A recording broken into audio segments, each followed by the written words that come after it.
தொழில்நுட்ப உலகின் முன்னணி நிறுவனங்களின் தலைமை செயல் அதிகாரி பொறுப்பில் தொடர்ச்சியாக இந்தியர்கள் நியமிக்கப்பட்டு வருவது நமக்கு பெருமையான விஷயங்களில் ஒன்றாக இருந்து வருகிறது. ஏற்கனவே கூகுள் நிறுவனத்தில் சுந்தர் பிச்சை, மைக்ரோசாஃப்ட் நிறுவனத்தில் சத்யா நாதல்லா, IBM நிறுவனத்தில் அரவிந்த் கிருஷ்ணா, தொடர்ச்சியாக இப்போது ட்விட்டர் நிறுவனத்தின் CEO-வாக பராக் அக்ரவால் நியமிக்கப்பட்டுள்ளார்.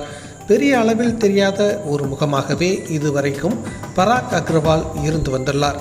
ட்விட்டரை உருவாக்கியவர்களில் ஒருவரான ஜாக் டோர்சி தனது CEO பதவியை ராஜினாமா செய்த பிறகு பராக் அக்ரவால் அந்த பொறுப்பிற்கு வந்துள்ளார்.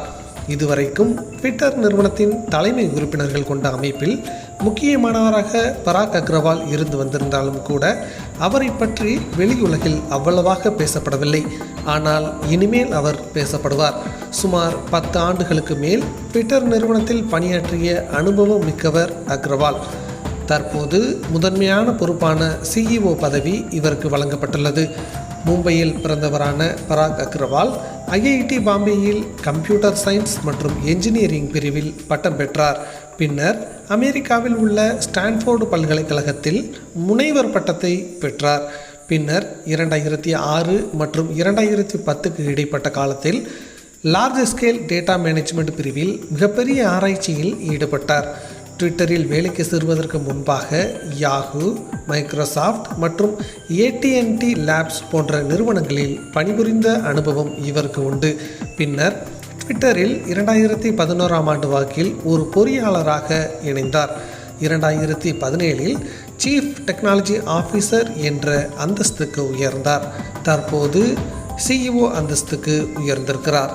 ட்விட்டரின் முன்னாள் CEO டோர்சி பராக் அக்ரவால் குறித்து பேசும்போது அவர் நிறுவனத்தையும் அதன் தேவைகளையும் எவ்வளவு ஆழமாக புரிந்து வைத்திருக்கிறார் என்பதை கருத்தில் கொண்டு சில காலமாக இவர்தான் எனது தேர்வாக இருந்தார். இந்த நிறுவனம் சிக்கலான நிலையில் இருந்தபோது எடுக்கப்பட்ட ஒவ்வொரு முடிவுகளிலும் பராக் அக்ரவாலின் பங்கு அளப்பரியது.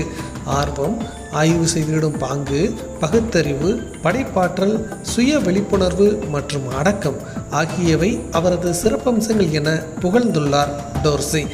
2016, 2017ஆம் ஆண்டு காலகட்டங்களில் ட்விட்டர் நிறுவனத்தின் வருவாய் மற்றும் மக்கள் எளிதில் அணுகும் விதத்திலான தளம் ஆகியவற்றில் பராக் அக்ரவால் சிறப்பாக செயல்பட்டதற்காக ட்விட்டர் அவர் ஏற்கனவே அங்கீகரித்துள்ளது. 2011இல் இவர் வேலைக்கு சேரும்போது வெறும் 1000 பணியாளர்களை மட்டுமே ட்விட்டர் கொண்டிருந்தது. தற்போது உலகம் முழுமைக்கும் சேர்த்தால் 7100 பேர் அதிலே பணியாற்றுகிறார்கள். வேலைக்கு சேர்ந்த மிக குறைந்த ஆண்டுகளில் ட்விட்டர் நிறுவனத்தின் தலைமை பொறுப்பை ஒரு இந்தியர் பெற்றுள்ளது அனைவராலும் கொண்டாடப்படுகிறது. பொய் செய்திகள், கருத்து சுதந்திரம், பல்வேறு நாடுகளின் உள்நாட்டு தகவல் பாதுகாப்பு சட்டங்கள் என பல்வேறு சவால்கள் பராக் அக்ரவாலுக்கு காத்திருக்கிறது. சவால்களை வெல்லுங்கள். பராக் பராக் பராக்.